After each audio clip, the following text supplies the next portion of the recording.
Hey everyone, we're at Panama City Beach this morning, and it's the winds are very good right now, about 11 or 12 miles per hour wind forecast. So we're going to be flying my Prism Zenith 5, and I'm going to attach the 20-foot tail with it, and it shouldn't be any problem launching the kite here. I had to move away from the buildings because the wind is coming from the northeast, and the northeast of us are the buildings. I can show you. Or actually somewhere over there, but I had to walk a little bit to get to this clearing here so I can fly my kite, because the winds behind the buildings are very turbulent. As you can see, the flag right there, it's just waving non-stop, so the winds here are very consistent. So we'll go ahead and fly this kite.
Okay, the kite is up in the air.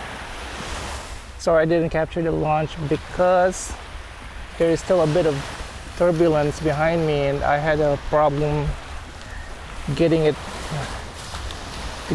to stay up in the air. So anyways, there it is. So I just have to get it away a little bit more.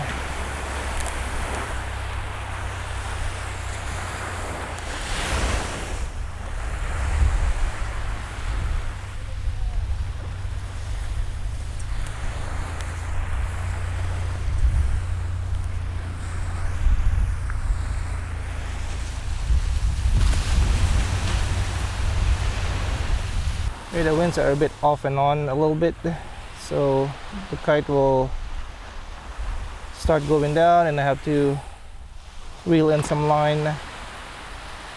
But overall it's pretty windy. It's just a bit turbulent because I'm still behind something like that. There's a mound behind me.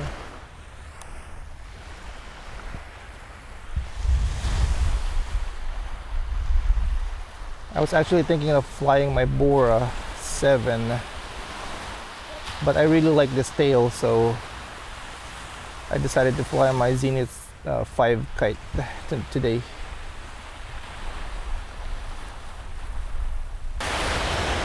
Yeah, the winds are just off and on today. I think I'm well above the buildings now, but it's still the kite still wants to kind of go down a little bit from time to time.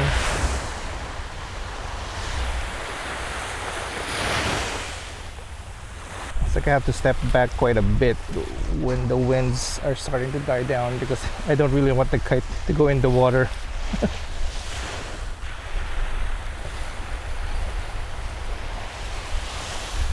Okay, there was a really strong gust of wind that hit, and I'm about out of line. I have on here 500 feet and I'm almost out somebody's over there trying to video my kite. Guy trying to video my kite.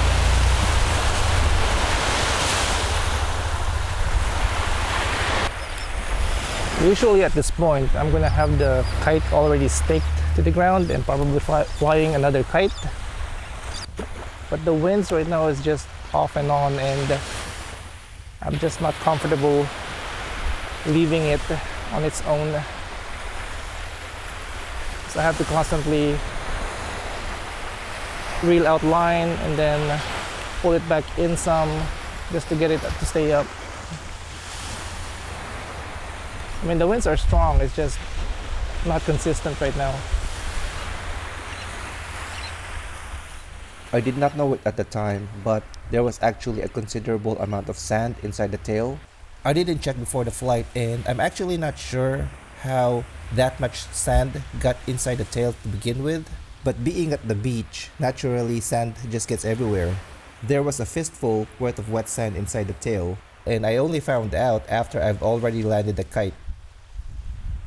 This was why I was having so much issue getting the kite to stay up in the air. You can see me here feeding out the line when there's a good gust of wind, and then reeling it back in when there's a lull in the wind, just so I can get the kite to stay up in the air. So when there's a good gust, I just let out the line, and when there's a lull in the wind, I just pull it back in.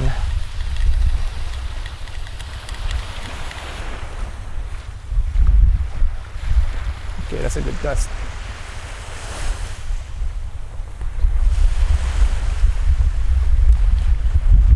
Oh yeah, that's a really good gust.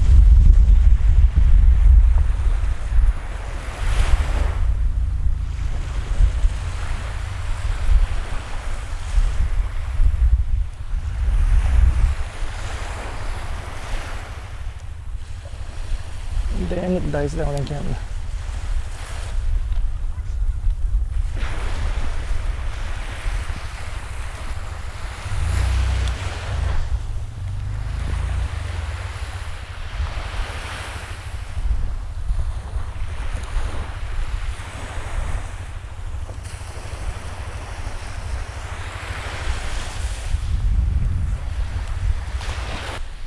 I actually started using this reel because I have the other one with the bearings on it, and that's really good when the winds are not really that strong, so it allows you to pull in the kite very fast.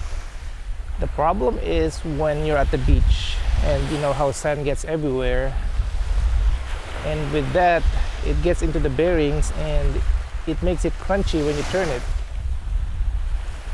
I spent like a good amount of time trying to clean that up after the beach trip last time, oiling it, blowing it out with air, and I just don't want to have to do that again. So that's why I bought two of these. These are pretty cheap, so, and it comes with a string already. It came with 500 feet of, I think, 150 pounds rated line, so pretty good. This is the 8-inch version. The overall is 8-inch, but the actual part where the line winds to is about 6-inch. So I think I did it before the calculation, and with four turns like that, I could get 3 feet, like 36 inches worth of line back in. So that's a good thing to keep in mind when you're having to reel in the line very fast, like when the kite, when the wind dies down and you have to reel in the kite very fast.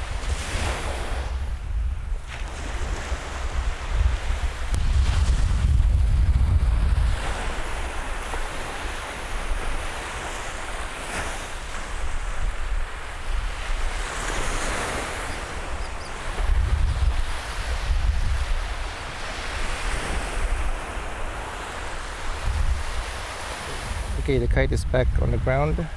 Sorry I didn't get to film the landing because the wind just completely died down there, and I had to go all the way back way back there, reeling it in just so that it doesn't go in the water. I don't really want my kite to go in the water. So yeah, that's still a pretty good 15-minute flight. I might still fly my Bora 7. Okay, I got the Bora staked to the ground right now.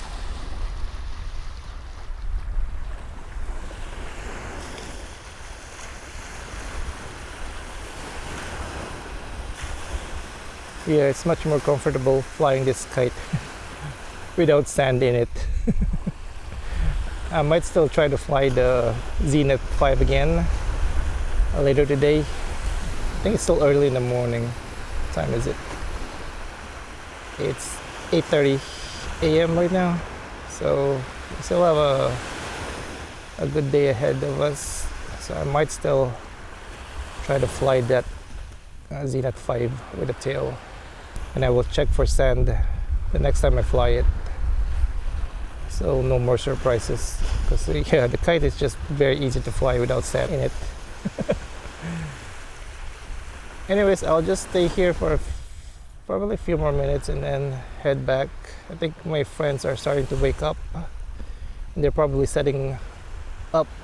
We usually set up down yonder. Let's see if we can see. They might already be there starting to set up.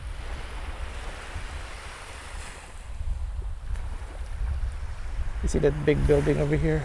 You can actually see our B&B.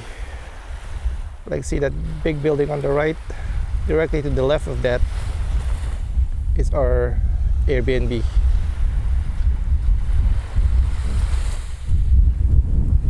Here's the view. We're in Panama Beach,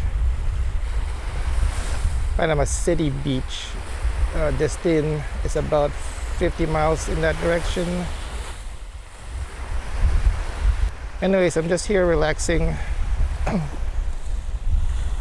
enjoying the view. Alright everyone, till the next video. Peace out. Don't forget to subscribe. Okay, I decided not to go back yet. I put up my Zenith 7 with a 20-foot long tail. And yeah, I made sure this time to check again that there's no sand in the tail. But both kites are staked to the ground right now.